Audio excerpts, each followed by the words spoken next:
جو چیز لوگوں کو مل گئی ہے، جو لوگوں نے پالی ہے، یا جو ان کے پاس محفوظ ہے، ظاہر بات ہے سلسلۃ الذہب ہے انبیاء کرام کا، اور ہم اللہ کے تمام نبیوں اور رسولوں پر ایمان رکھتے ہیں۔ البتہ ان کی تعلیمات میں ان کو تحریف بھی ہوئی، کچھ وہ نسیان کا جو ہے وہ شکار ہو گئی، لوگوں نے بھلا دیا۔ بہرحال اس کے کچھ نہ کچھ اثرات، کچھ نہ کچھ اس کے جو ہے وہ موجود تھے، وہ حکمت کے موتیوں کی طرح سے لوگوں کے اندر بچے۔ انہی میں سے ایک یہ موتی ہے جو حضور نے فرمایا کہ جو نبوت اولیٰ کے کلام میں سے جو بات لوگوں کو ملی ہے، لوگوں نے پائی ہے، ان میں سے یہ بھی ہے کہ جب تم حیا کا پردہ اٹھا دو تو پھر جو چاہو کرو۔ یہ حدیث در حقیقت ایک بہت بڑی نفسیاتی حقیقت کی طرف اشارہ کر رہی ہے۔ حیا کیا ہے؟ اس کے بارے میں ایک اور حدیث جو بہت مشہور ہے، والحیاء شعبۃ من الایمان، حیا جو ہے وہ ایمان کا ایک شاخ ہے، ایمان کا شعبہ ہے، ایمان کا حصہ ہے۔ میں اس کی مزید وضاحت کر رہا ہوں کہ یہ زندگی کا جزو لازم ہے، اس لیے کہ حیا اور حیات مادہ ایک ہی ہے۔ حیات ہا یا اور حیا ہا یا ایک ہی، حیا کا اور حیات کا۔ اصل میں جس زمانے میں ہم میڈیکل کی تعلیم حاصل کر رہے تھے، جو ہمارا سینٹرل نروس سسٹم ہے، مرکز جو ہے ہمارے اعصاب، اس میں برین ہے اور پھر اسپائنل کارڈ ہے، وہ حرام مغز کو جو ریڑھ کی ہڈی میں چل رہا ہے، اور اس میں لیولز ہے۔ برین میں سب سے اونچا وہ حصہ ہے جسے سیریبرم کہا جائے، وہ گرے میٹر ہے کہلاتا ہے، وہ رنگدار سا پیلا سا مادہ ہوتا ہے۔ پھر اس کے نیچے ایک سفید حصہ ہوتا ہے، وہ کبھی آپ جب برین اور مغز کی ڈش بنا کر کھاتے ہیں تو وہ چیزیں نظر آتی ہیں۔ یہ جو گرے میٹر ہے جو اوپر کا حصہ ہے، یہ ہائیسٹ لیول ہے برین کا، سینٹرل نروس سسٹم، اور اس میں جو ہے اس کے مختلف دماغ کے اندر جو ایریاز ہے وہ منقسم ہے۔ دیکھنے کا ایریا ہماری پشت پر ہے، یعنی اصل میں دیکھنا تو ہم سمجھتے ہیں کہ آنکھ نے دیکھا، آنکھ دیکھتی ضرور انٹرپریٹ نہیں کر سکتی، سمجھ نہیں سکتی، اس لیے کہ یہ تو ایک کیمرے کے مانند ہے، اس کے سامنے جو کچھ آیا ہے لینس کے سامنے، اس نے اس کی تصویر اتار دی۔ اب اس تصویر کا سمجھنا، اسے انٹرپریٹ کرنا، اس کو انالائز کرنا، اس سے نتیجے نکالنا، یہ آنکھ کا کام نہیں، آنکھ کر ہی نہیں سکتی۔ اس کے لیے خاص ایریا ہے کہ جو اس گرے میٹر کا جو پچھلا حصہ ہے وہاں جا کر انٹرپریٹیشن ہوتی ہے۔ یہ کمپیوٹر کا وہ حصہ جو ہے خاص طور پر ویژن کے لیے مخصوص ہے۔ اسی طرح میں آپ کو بتا چکا ہوں کہ اس میں اسپیچ سینٹر سب سے بڑا سینٹر ہے، اس لیے کہ انسان کو دوسرے حیوانات سے ممیز کرنے والی بعض چیزیں شمار کی جاتی ہیں۔ مثلا انسان جو ہے حیوان ناطق ہے، نطق کی صلاحیت اللہ نے اس کو دی ہے، اظہار ما فی الضمیر کر سکتا ہے، دوسرے انسان کی بات سمجھ سکتا ہے۔ تو یہ گویا ایک چیز ہے کہ جو انسان کو حیوانات سے متمیز کرتی ہے۔ لیکن اس کے بھی دو ایریاز، ایک لیفٹ سائڈ پر، ایک رائٹ سائڈ پر، ہائیسٹ۔ ایک ایریا وہ ہے جو کسی اور کے کلام کو سمجھتا ہے، انٹرپریٹ کرتا ہے، نتیجہ نکالتا ہے، اور ایک ایریا وہ ہے کہ جو خود انسان کے اپنے مافی ضمیر کو واضح کرتا ہے، بیان کرتا ہے۔ تو یہ دونوں حصے جو اسپیچ سینٹر ہیں۔ لیکن جو ہائیسٹ ایریا ہے اس سیریبرم کا، اسے کہتے ہیں فیئر اینڈ شائنس سینٹر، خوف اور حیا، شائنس، یہ دونوں جو ہے ہائیسٹ فنکشن۔ اچھا، اس کو آپ نوٹ کر لیجیے، حیات کے ساتھ اس کا کیا تعلق؟ اس لیے کہ پریزرویشن آف دی سیلف جو ہے وہ سب سے بڑا موٹو ہے۔ پریزرویشن آف دی سیلف، اپنے آپ کو بچانا، پھر ہے پریزرویشن آف دی اسپیشیز، اپنی نسل کو برقرار رکھنا۔ اس کے لیے آدمی شادیاں کرتا ہے، جو بھی ہے، ایک کلمے کا بوجھ اٹھاتا ہے، اس کے اندر بوجھ جو ہے برداشت کرتا ہے۔ یہ کیوں؟ یہ اس کے انسٹنکٹ میں ہے، پریزرویشن آف دی اسپیشیز۔ لیکن پریزرویشن آف دی سیلف جو ہائیسٹ ہے اس کے یہ دو فنکشن ہیں، شائنس اینڈ فیئر. خطرہ ہو تو بچاؤ، بھاگو، شیر آ رہا بھاگو دوڑو چلا، یہ فیئر ہے.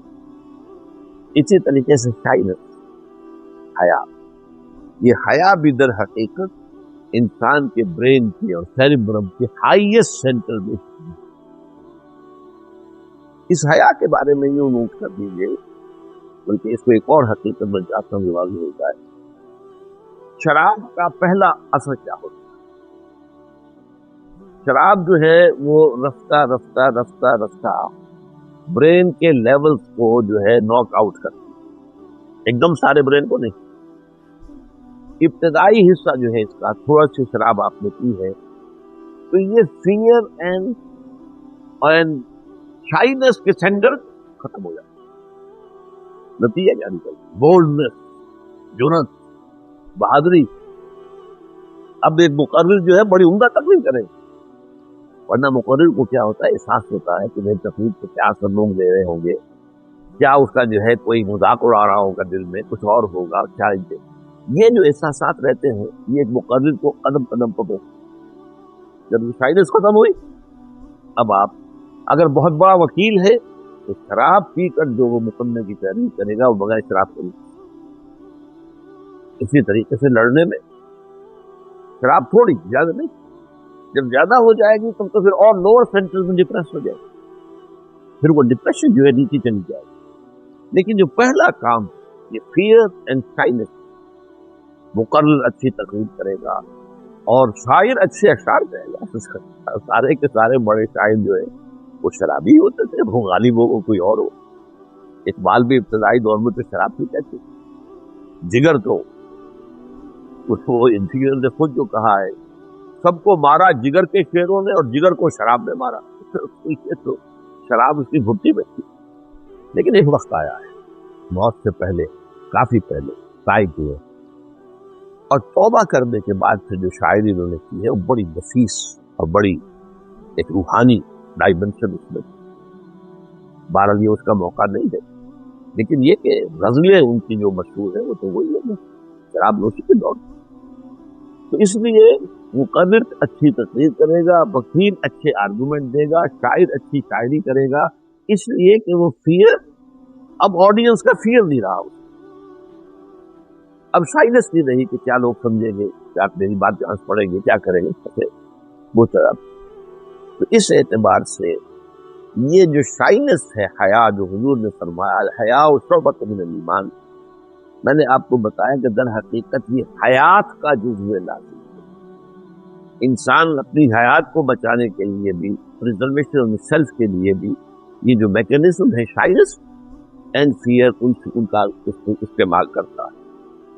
اب یہ جو مادہ ہے یہ اللہ تعالیٰ کی حکمت تخلیق ہے. یہ عورت میں زیادہ رکھا ہے مرد کی. مرد اپنے جو فنکشن اسے دیے گئے ہیں اس کی روح سے وہ ایکٹیو ہوتا ہے، وہ ایڈوانس کرتا ہے، آگے بڑھتا ہے. عورت گریز کرتی ہے، اور عورت کے نسوانی حسن کا یہ بڑا معاملہ ہے کہ وہ گریز کرتی ہے. اگر عورت میں بھی اقدام آ جائے تو پھر وہ عورتیت ختم ہو گئی، وہ تو بھی برد ہو گئی. اور بے شمار برد مار عورتیں آپ کو ملتی ہیں دنیا کے اندر، تو مرد مار ہوتی ہے. لیکن اصل عورت جو ہے اپنے شرم، حیا اور اس کے اندر گریز پیچھے ہٹ، یہ نہیں کہ اقدام کرے.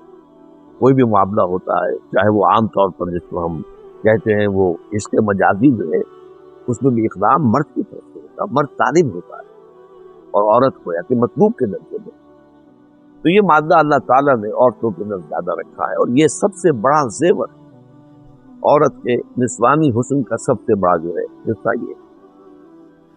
چنانچہ سورہ قصص میں جو نقشہ کھینچا گیا ہے حضرت موسیٰ علیہ السلام کا، جب وہ مصر سے چل کر مدین تک پہنچ گئے، پورا صحرا سینا کراس کیا، کوئی سواری کیا کچھ ہے تھی، اور سانپوں بھرا جو ہے یہ صحرا. اسی لیے ان کے بھائی کو کہلاتا تھا جو اس وقت فرعون، وہ بھائی اس لیے تھا کہ جو پرانا فرعون تھا جو ابھی زندہ تھا لیکن اس نے ایبڈیکیٹ کر دیا تھا، اپنا تخت جو ہے اپنے بیٹے کے حوالے کر دیا. وہ بدلہ تھا. اس کے زمانے میں حضرت موسیٰ علیہ السلام کو گود لے لیا گیا گویا کہ اس لیے کہ وہ بے اولاد تھا.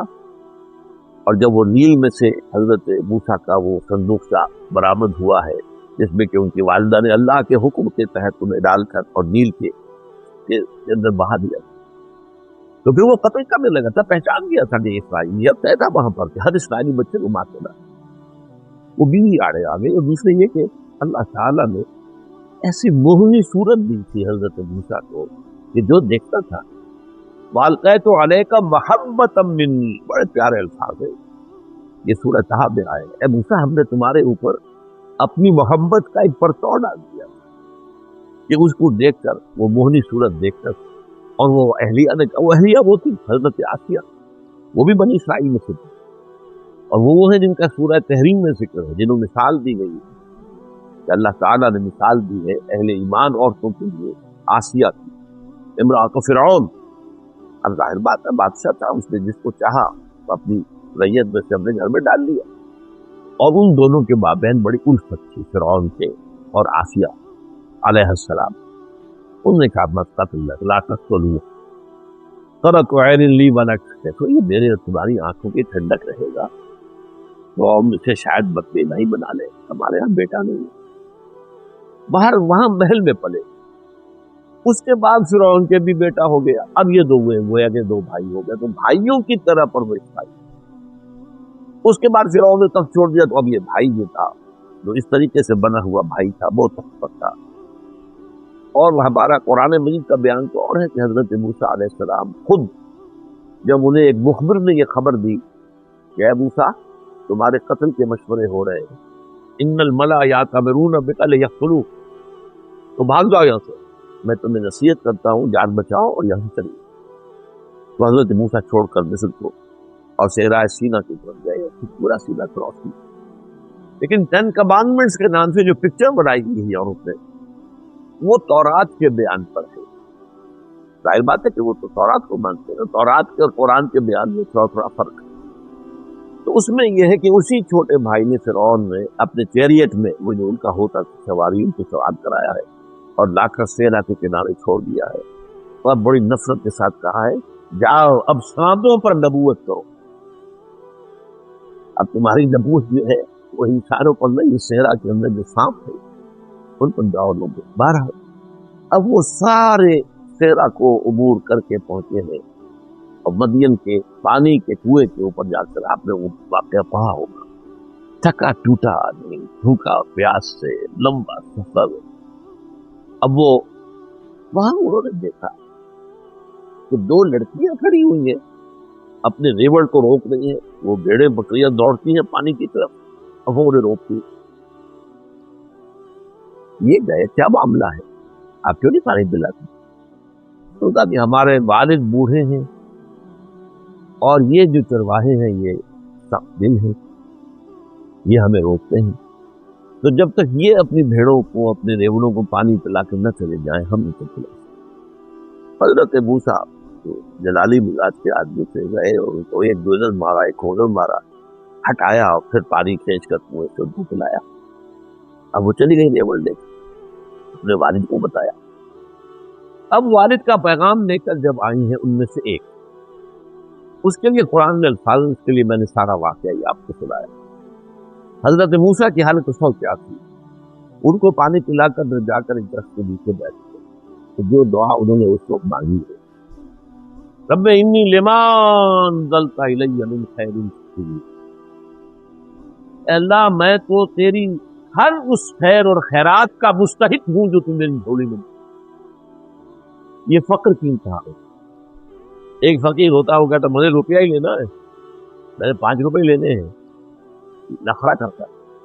اور ایک جوڑ ڈال دے، ڈھیلا ڈال دے میری جھولی میں، تو میں اس کا بھی محتاج ہوں، میرے پاس کچھ ہے ہی نہیں، میرا کوئی جاننے والا نہیں، پہچاننے والا نہیں. اس ایک اجنبی جگہ پر میں آ گیا ہوں، میرے پاس کوئی ذریعہ نہیں. رب انی لما انزلت الی من خیر فقیر، ہر شے کا فقیر. اس وقت وہ لڑکی ایک آئی ہے، فجاءہوا احداہما علی استحیاء، فقال ان ابی یدعوک، آئی ان دونوں میں سے ایک لڑکی حیا کے ساتھ چلتی.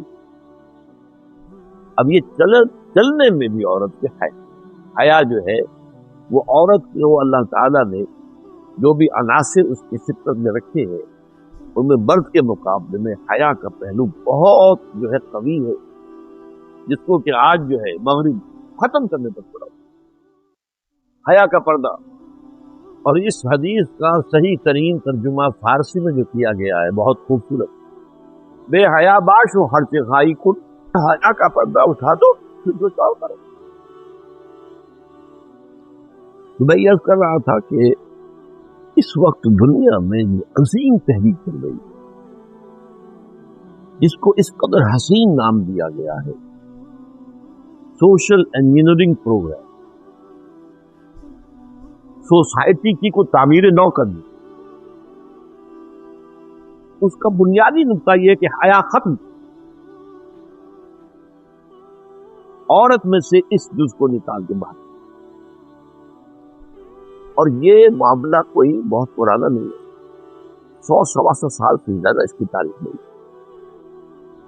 کبھی زمانہ تھا میں کوئی انگلش پکچر دیکھ لیا کرتا تھا، اور اب بھی کبھی اس کو ٹی وی کے چینلز کو گھماتے ہوئے کہیں کوئی نظر پڑ جاتی ہے. جو پرانی پکچرز ہوتی ہے اب امریکہ کی، یورپ کی، مکمل لباس عورت کا پورا گردن سے لے کے ٹخنے تک، ہاتھوں یہ سوائے وہی جو قرآن مجید میں آیا چہرے کی ٹکیا اور سر پر ان کے یقیناً جو ہے اسکارف، ان کا لباس مکمل. یہ جو اسکرٹس اور منی اسکرٹس یہ جو آنی شروع ہوئی ہے ان کی تاریخ زیادہ نہیں ہے. ان کی پرانے آپ دیکھیں تو پورا لباس، پورا جسم جو ہے وہ مستور ہوتا تھا.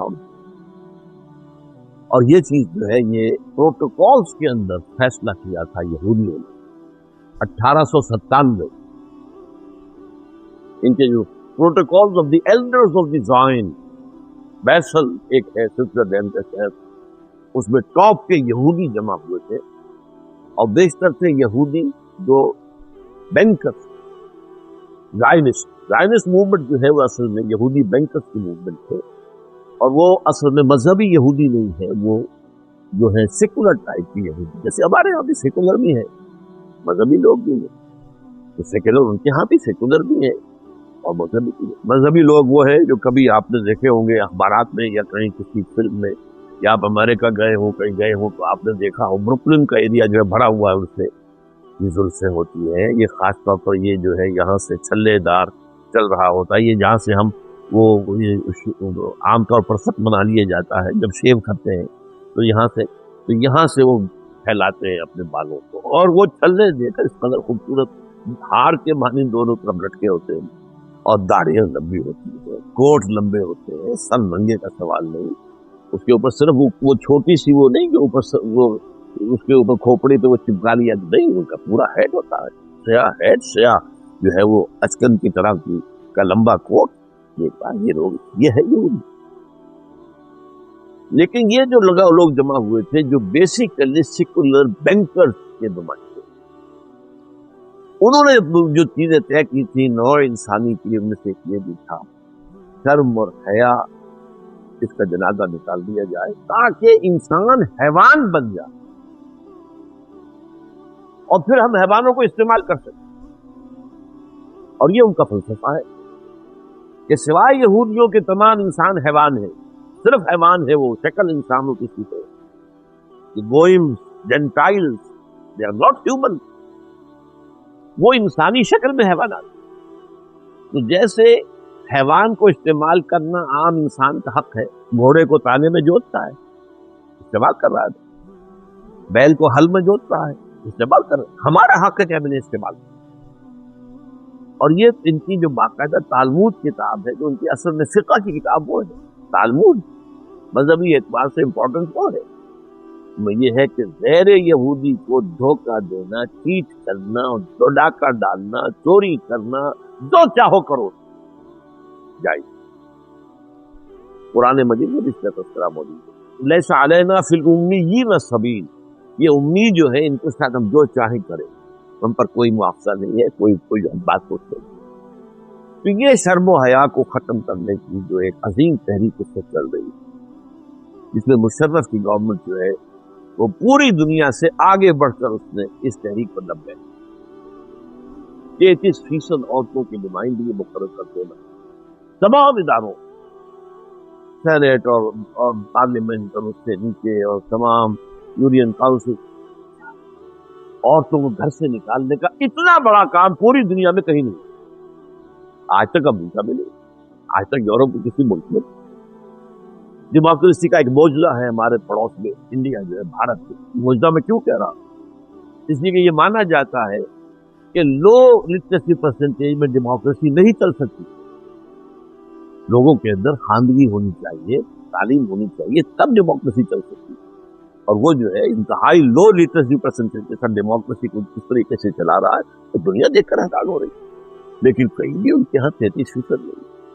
چند عورتیں ہیں جو امریکہ کے اندر بھی انڈیپینڈنٹلی جنرل الیکشن جیت کر آ جاتی تھی، اسی طرح ان کے یہاں بھی ہمارے یہاں بھی آ جاتی تھی، یہ نہیں تھا کہ 33% سیٹیں جو ہے ان سے فل کی جائیں۔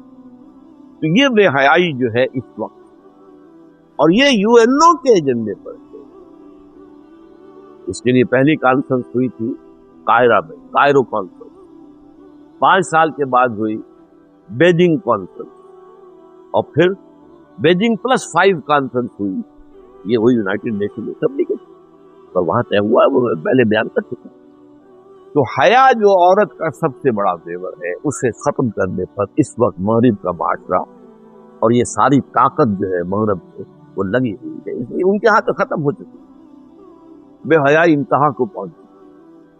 لیکن یہ کہ وہ چاہتے ہیں، میں کہا کرتا ہوں جیسے کسی اگر بلی کی دم کٹ جائے تو وہ تو یہی چاہے گی کہ سب بلیوں کی دم کٹ جائے، ورنہ یہ کہ وہ تو نکو بنی رہے گی تمام بلیوں کے لیے۔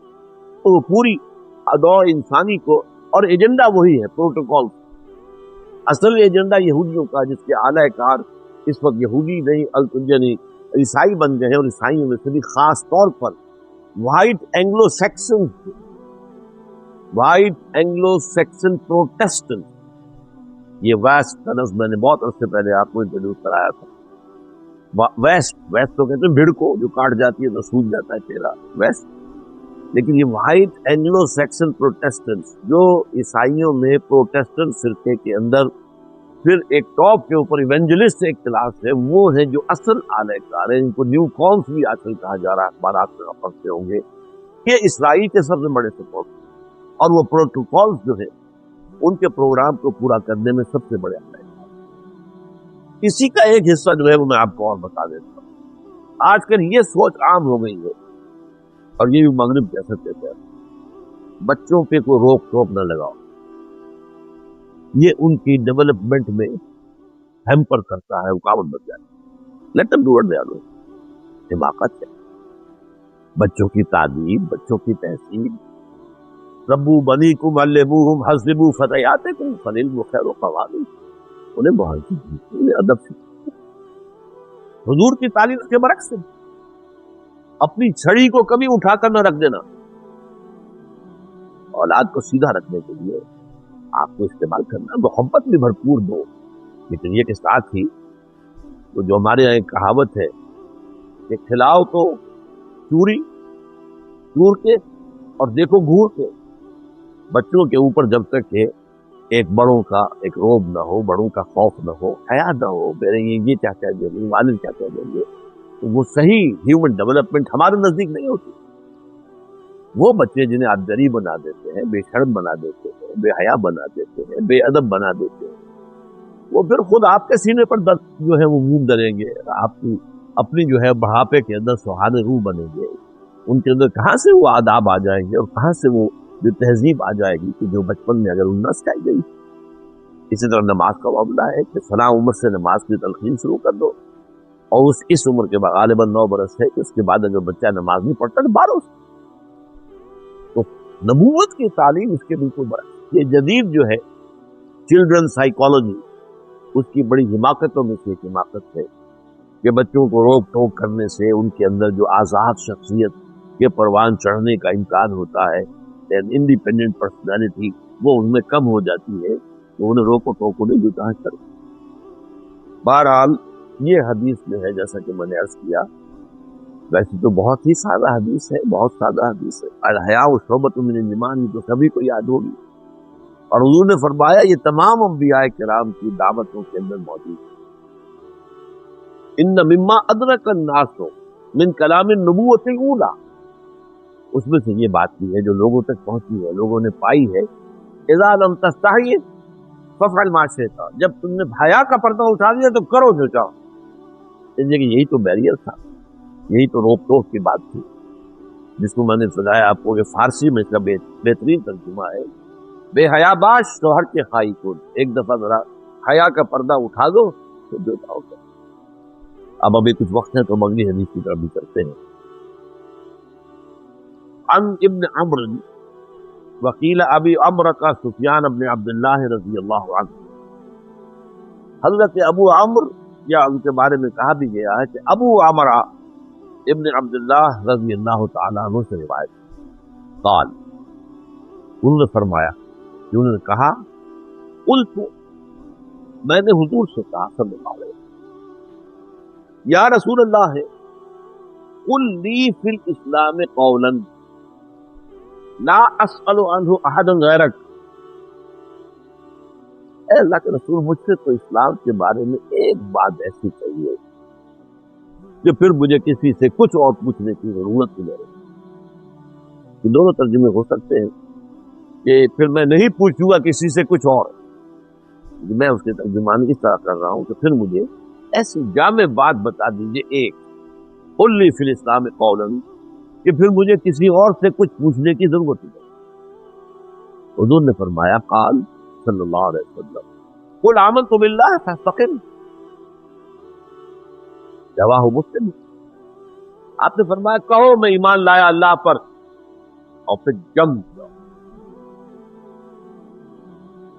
یہ جم جانا استقامت، اس میں قیامت مضمر ہے، ایک لفظ میں کیا مان لینا اللہ کو پھر جم۔ میں جلدی سے اس کو بیان کروں گا کیونکہ وقت بہرحال اب ہے محدود سا۔ دیکھیے ایمان کے ثمرات ہیں، اور وہ ثمرات ایک داخلی ہے ایک خارجی ہے۔ ایمان ایک حقیقت ہے جو باطن میں ہوتی، قلب میں ہے، اس کا ظہور جیسے ایک پودے میں پھول لگتے ہیں، اب یہ ایسا پودا ہے کہ جس کے پھول کچھ تو ظاہر ہوتے ہیں خارج میں انسان کی شخصیت، اور ایک کچھ پھول اس کے وہ ہیں جو اس کی شخصیت کے اندر لہلاتے ہیں۔ جو اندر کے پھول ہیں وہ کیا؟ نمبر ایک محبت اللہ، ہر شے سے بڑھ کر محبوب اللہ نہیں ہو گیا ہے تو پھر یہ ایمان پر استقامت ہے۔ والذین آمنوا اشد حبا للہ، اشد حبا، اسی محبت خداوندی کے تابع پھر محبت رسول آتی ہے، اور پھر محبت جہاد کی سب جو سورہ توبہ کی آیت نمبر 24 میں یہ ترتیب آئی ہے۔ قل ان کان آباؤکم وابناؤکم واخوانکم وازواجکم وعشیرتکم واموال اقترفتموها وتجارۃ تخشون کسادها ومساکن ترضونها احب الیکم من اللہ ورسولہ فتربصوا حتی یأتی اللہ بامرہ واللہ لا یہدی القوم الفاسقین۔ اے نبی سے کہہ دیجیے دیکھو اگر تمہیں اپنے باپ اور اپنے بیٹے اور اپنے بھائی اور اپنے بیویاں یا شوہر، مرد کے لیے بیوی، عورت کے لیے شوہر، اور تم اپنے عزیز و رشتے دار، اور وہ مال تم نے جو بڑی محنت سے جمع کیے، اور وہ کاروبار جسے مشکل سے جمایا ہے اس کے کساد کا تمہیں اندیشہ رہتا ہے، کساد بازاری نہ ہوگا، اور وہ بلڈنگیں جو تم نے بڑے شوق سے تعمیر کی ہے، تمہیں بہت محبوب ہے، سجایا ہے انہیں خوب، کہاں کہاں سے لے کر آئے ہیں article of pieces of decoration لا کر سجائے ہیں ڈرائنگ سے۔ اگر یہ چیزیں زیادہ محبوب ہیں اللہ سے اور اس کے رسول سے اور اللہ کی راہ میں جہاد سے تو جاؤ دفع ہو، بیٹھو ادھر، جسٹ ویٹ فتربصوا، یہاں تک کہ اللہ اپنا فیصلہ سنا دے، اور اللہ ایسے فاسقوں کو، ایسے ناہنجاروں کو ہدایت نہیں دے۔ یہ ہے کہہ دینا، یہ جس کو کہا ہے کہ لا معبود الا اللہ، نہیں صرف لا مقصود الا اللہ، لا مطلوب الا اللہ، لا محبوب الا اللہ، یہ کیفیت اگر نہیں تو ایمان تو نہیں۔ اسی استقامت کے داخلی جو ثمرات ہیں ان میں سے ایک ہے راضی برضائے رب، جو رب کی طرف سے آ رہا اس پر کوئی شکوہ زبان پر، ایک ہے ریفلیکس ایکشن، کسی چیونٹی نے یہاں کاٹا ہے تو آپ کا ہاتھ ایک دم ہل گیا، اس میں آپ کے ارادے کو کوئی دخل ہی نہیں ہوتا، ریفلیکس ہے بے اختیاری والی۔ حضرت ابراہیم جو آپ کے چھوٹے سے ننھے سے بچے سے دم توڑ رہے تھے تو حضور کی آنکھ میں بھی آنسو آ گئے تھے، اور صحابہ نے کہا حضور آپ اور آپ کی آنکھ میں آنسو؟ فرمایا یہ تو وہ رحمت ہے جو اللہ نے دلوں میں رکھی ہے، باقی ہم کہتے وہی ہیں جو اللہ کو پسند ہے، اب اس کا راضی۔ تو ایک ریفلیکس ایکشن کے درجے میں تو کوئی ایک ریئیکشن ہو جائے، تو آنسو آ جائے، تو اور بات ہو جائے وہ اور، لیکن یہ کہ کوئی مستقل شکایت اللہ سے ایمان کی نفی ہو جائے، یہ حدیث ہم پڑھتے ہیں، جو آتا ہے اللہ کے اذن سے آتا ہے، اس کائنات کے اندر پتہ نہیں ہل سکتا جب تک کہ اللہ کا اذن ہو، وَهُوَ رَبُّنَا قُلْ لَن يُصِيبَنَا إِلَّا مَا كَتَبَ اللَّهُ لَنَا هُوَ مَوْلَانَا۔ تم کیا ڈرا رہے ہو منافقوں ہمیں؟ تم ڈرا رہے رومیوں سے، رومیوں کی فوج سے، موسم سے، اس کی گرمی سے، کس چیز سے ڈرا رہے؟ ہم پر کوئی مصیبت نہیں آ سکتی سوائے کہ جو ہمارے رب نے نہ لکھی ہو، وہ تو ہمارا مولا ہے، اس کی طرف سے جو آئے۔ نہ شبد نصیب دشمن کے شبد ہلا کے تیز افسر دوستوں سلامتی تو خجل آزمائی، اللہ تیری طرف سے جو آئے۔ سر تسلیم خم ہے جو مزاج یاد ہے، اس کو اکبر آبادی نے بہت خوبصورت انداز میں کہا ہے، رضائے حق سے راضی رہ، یہ حرف آرزو کیسے یہ ہو جائے، یوں ہو جائے، یوں، تم کون ہو؟ Who are you؟ رضائے حق پہ راضی رہ، یہ حرف آرزو کیسا؟ خدا خالق، خدا مالک، خدا کا حکم تو کیسا؟ Who are you؟ خدا خالق، خدا مالک، خدا کا حکم تو کیسا؟ یہ جو ہے انسان تو نجات دلاتا ہے، تفصیل سے میں بیان کر چکا ہوں، یہ کیوں ہو گیا، یہ کیسے ہو گیا، یہ نہیں ہونا چاہیے، ٹپے جو تاپ کھا رہے، غصہ آ رہا ہے، اس نے کر دیا، اس نے مقام میں نہ بگاڑ دیا، یہ ساری چیزیں ختم ہو جاتی، جو آیا اللہ کے حکم سے آیا، جو ذریعہ بن گیا اس نے اپنے لیے جو کمائی کرنی تھی کر لی۔ یہ میں نے آپ کو قصہ سنایا تھا درویش کا کہ جو رب کرے سو ہو، جو رب کرے سو ہو، جو رب کرے سو ہو، کسی نے اٹھا کے پتھر مارا، مڑ کے دیکھا تو کہتا مجھے کیا دیکھتے ہو، جو رب کرے سو ہو؟ ہاں مجھے تو پتھر لگا ہے اللہ ہی کے بات ہے، میں دیکھ رہا تھا بیچ میں منہ کس کا کالا ہو گیا۔ ظاہر بات ہے تم لاکھ مجھے پتھر مارنا چاہتے ہو، اللہ نہ چاہتا تو نہیں مار سکتے، تمہارا نشانہ خطا ہو جاتا، تمہارا ہاتھ شل ہو جاتا، لیکن یہ کہ بار بھی جد نشانہ خطا مجھے کر سکتے، تو رضائے حق پہ راضی رہے، یہ حرف آرزو کیسا؟ خدا خالق، خدا مالک، خدا کا حکم کیسا؟ اور اقبال کہتا ہے بروں کشید ز بیچا کے ہست بود مرا، مجھے تو اللہ تعالیٰ نے ایمان کے ایک ذریعے سے اس ہست و بود کے سارے چکر سے نکالا، یہ اقلا کے مقام رضا کشمود پڑا، یہ مقام رضا تسلیم و رضا جو آئے ہمارے رب کی طرف کرے تسلیم۔ تیسرا ہے توکل، محنت کرو، بھاگو، دوڑو، کماؤ، جو بھی کرنا ہے، کبھی بھی اپنی صلاحیت پر اور وسائل مادی پر توکل نہ کرو۔ یہ تورات کی تعلیم کا بھی مرکز ہی نہیں تھا۔ سورہ بنی اسرائیل کی جو دوسری آیت ہے اور وہ اس کا لب لباب کیا تھا کہ کسی پر توکل نہ کرو سوائے اللہ پر، بھروسہ نہ ہو، چاہے سارے وسائل و اسباب جو ہیں آپ کو مہیا ہوں، لیکن کبھی نہ کہنا کہ یہ کام میں کل ضرور کر دوں گا، کیا پتا جس میں نے slip between the cup and the lip, یہ تو آپ کا محاورہ بھی ہے، چاہے ہاتھ میں پیالہ ہے آپ کیا فاصلہ کیا ہے پیالے میں اور آپ کے ہونٹوں میں، پر جس میں نہیں slip between the cup and the lip, اللہ کے عزیز نہ ہو، توکل اللہ، لیکن اس کا یہ مطلب نہیں کہ محنت نہ کرو، محنت بھرپور کرو، محنت نہیں کرو گے تو تم جو ہے خود اللہ کی مشیت کو توڑ رہے ہیں. لیکن توکل ہوگا وہ جو اللہ چاہے گا. ہماری یہ کوشش ہے, ہماری محنت ہے, اس بھی ہے. وَلَقَدْ آتَيْنَا مُوسَى الْكِتَابَ وَجَعَلْنَاهُ هُدًى لِّبَنِي إِسْرَائِيلَ أَلَّا تَتَّخِذُوا مِن دُونِي وَكِيلًا. وہ آیات ہم نے بنی اسرائیل کے لیے ہدایت کے طور پر تورات کو ڈالی. یا یہ نقطہ نوٹ کیجئے, تورات ہدی للناس نہیں تھی, ہدی للناس صرف قرآن بنی اسرائیل. سورہ سجدہ میں بھی یہی آیا, ہدی لبنی اسرائیل, بنی اسرائیل کے لیے ہدایت. اس میں پوری عالمی ابھی ہدایت تو تھی, وہ کامل ہدایت جو انہیں وہ قرآن میں آ کر تکمیل ہوئی ہدایت.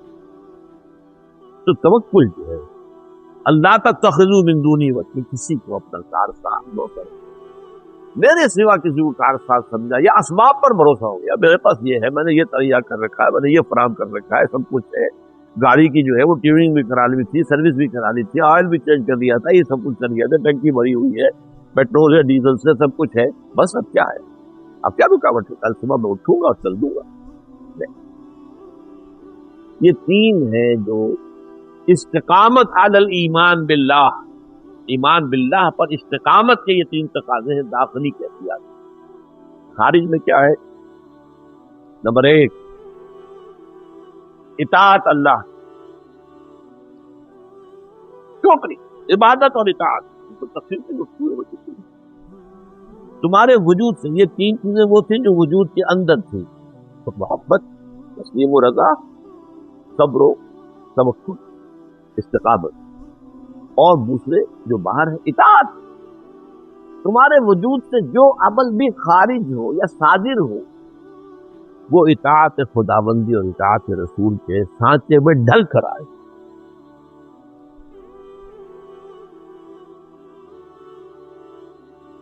فانی تیرے عمل ہمتن جب ہی صحیح, پیارا شعر ہے, شعر ہونے کے اعتبار سے سانچے میں اختیار کے ڈالے ہوئے تو ہے.